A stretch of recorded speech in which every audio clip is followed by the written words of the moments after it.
Viewing the earth from above has led to a noticeable shift in how I perceive my landscapes.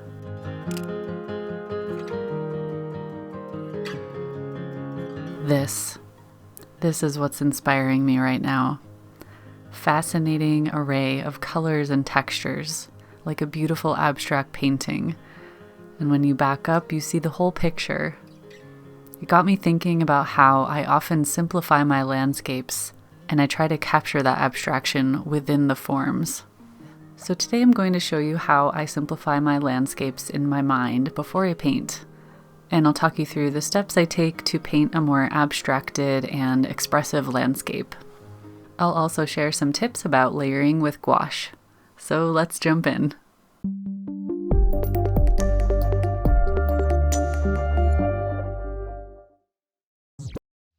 So hello everyone.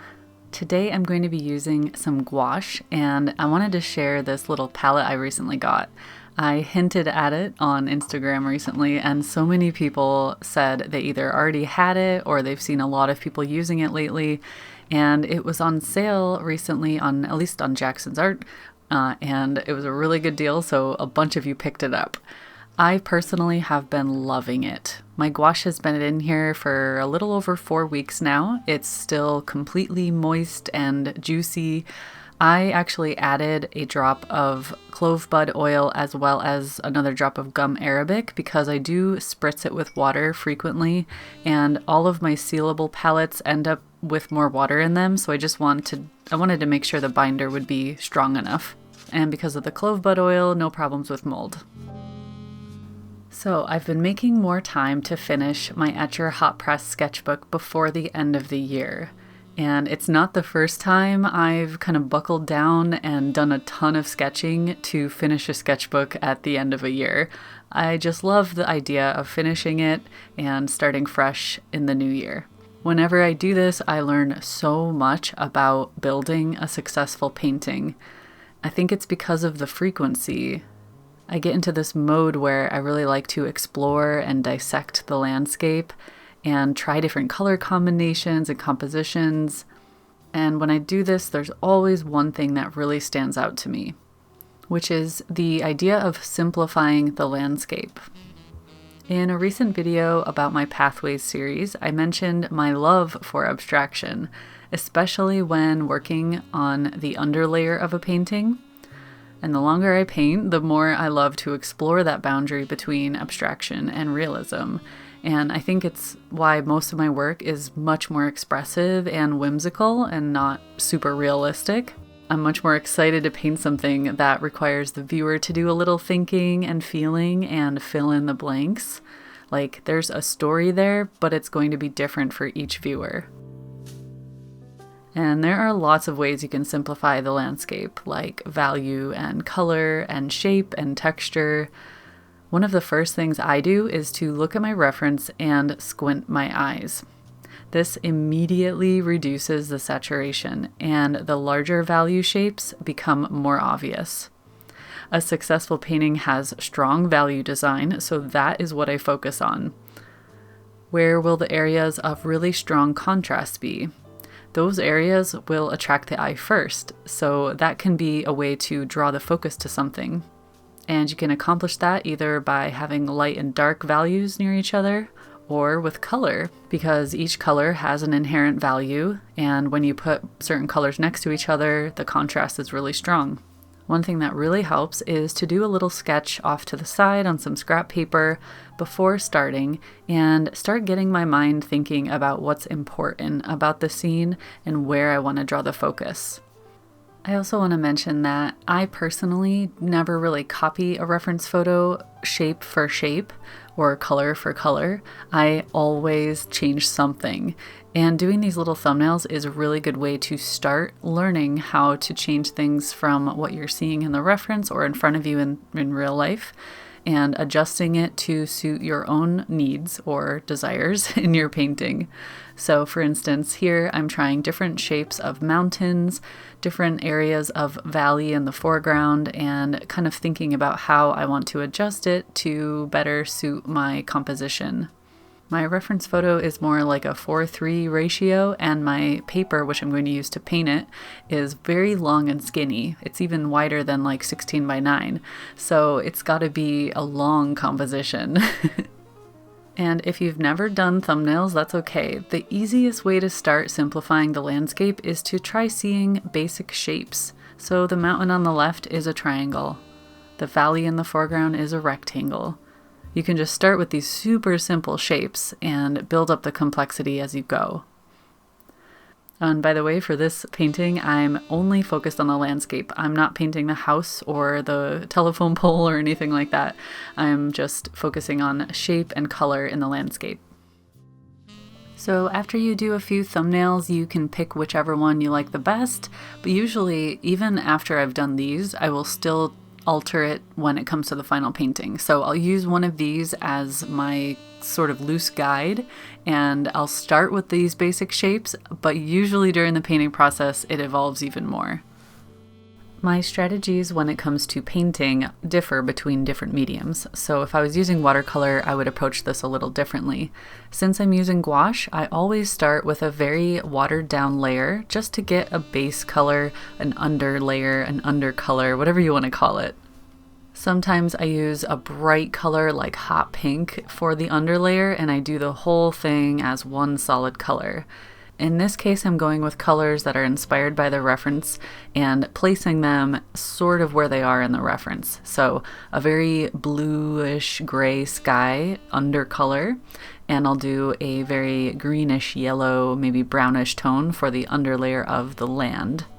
The reason I do an underlayer is because I like to have a little bit of this color peeking through in the final result. In this case, the sky color I'm doing now is going to be showing through in the final painting, so I don't need it to be super detailed or anything, but I just want to give that sense of kind of a misty, moody sky. But underneath where the landscape is going to be, I can choose any color I want for the underlayer. Most of it is going to be covered up before the end.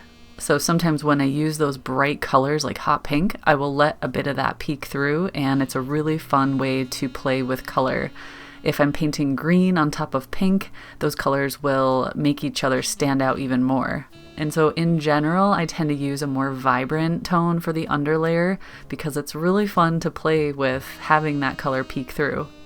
At all times, I'm thinking about the feeling that the reference photo or the whatever I'm looking at gives me.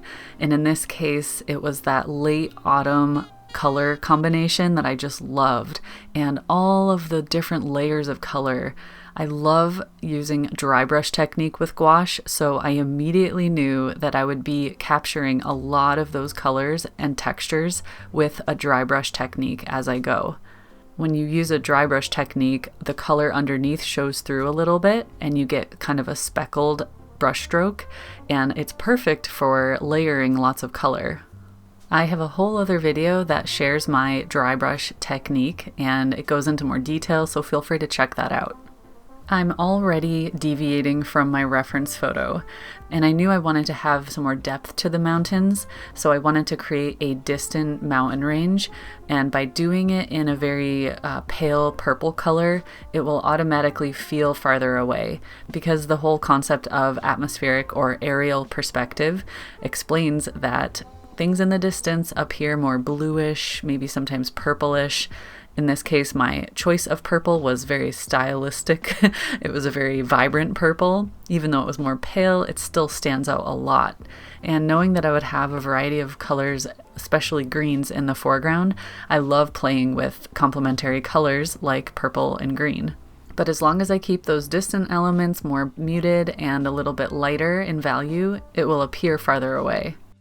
So now that I'm moving into the foreground where the majority of my focus will be, I want to have a very strong base color, in this case a little bit darker, because I loved how the reference photo was showing the strong light hitting the side of the hills. In order to make that light appear very strong and bright, I need it to be contrasted by the darkness. When you are using multiple layers of gouache, you should try to keep each layer relatively thin. I don't mean it to be like super watered down or anything, but you don't want it to be super goopy either. It's all about water control and finding that delicate balance. Most importantly, because I'll be using so much dry brush layering, I need to make sure each layer is dry before I start the next layer. Otherwise, my paint is going to blend with whatever is under it. For the first couple layers, that is okay. Actually, that's a good thing. I want the base layers to kind of bleed together, but as I get closer and closer to the end result, I want to have drier and drier application. That is what is going to give me that beautiful speckled dry brush look.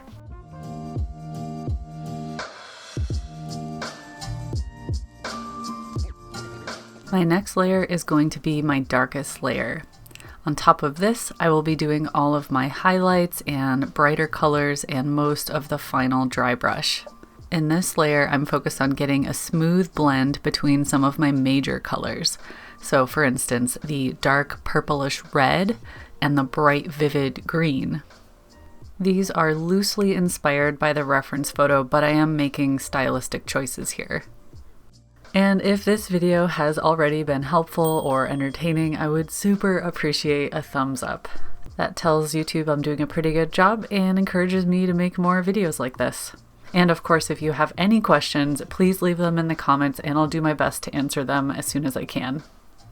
So as I'm going, I'm constantly assessing how the pigments are looking together, as well as thinking about the next layers, because all of it will combine in the end to create the look that I want. So if I know I'm going to use a lot of light colors or shift things more towards blue or green, that will help me determine what colors I add to the underlayer.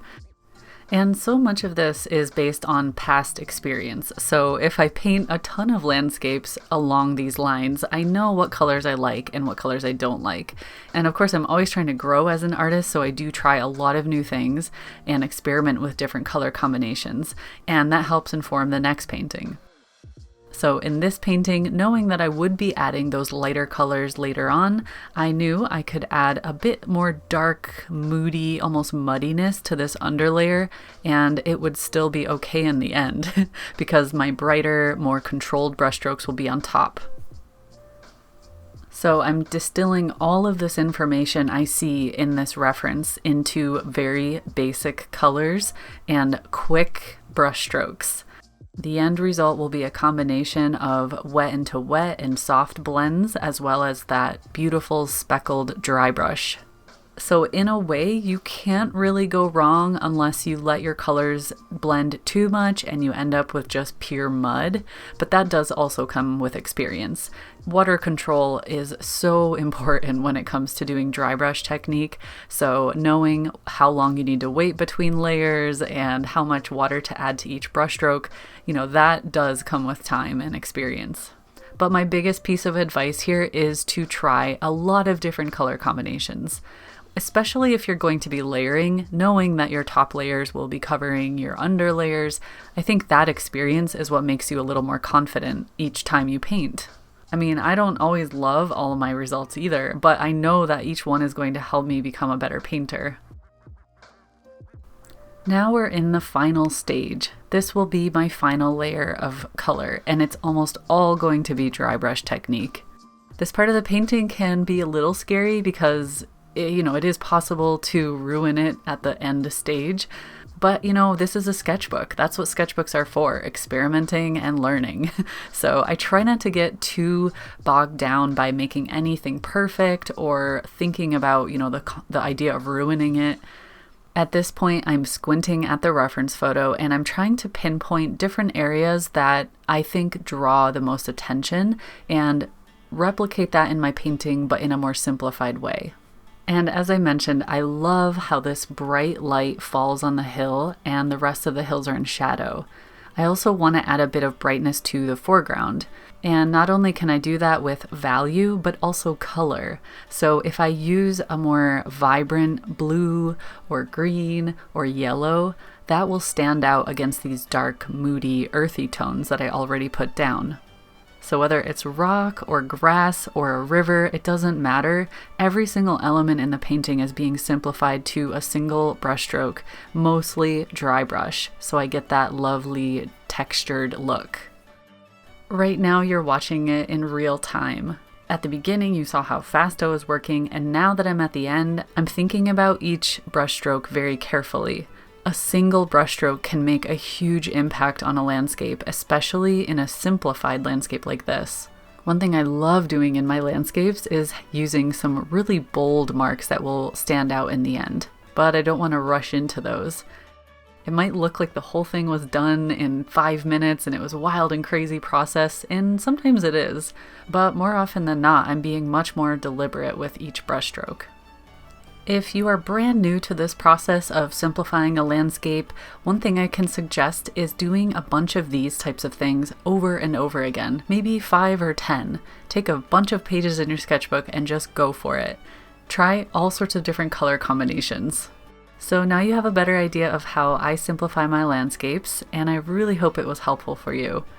As a reminder, I have tons of tutorials available, not only here on YouTube, but also Skillshare and Patreon and elsewhere.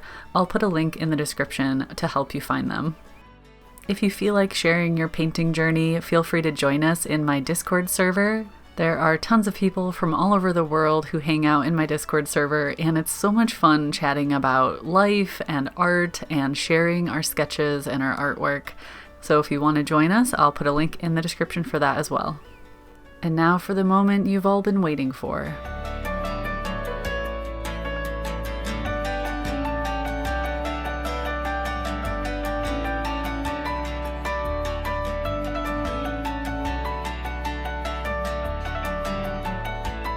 Thank you for watching, take care, and I'll see you all again soon.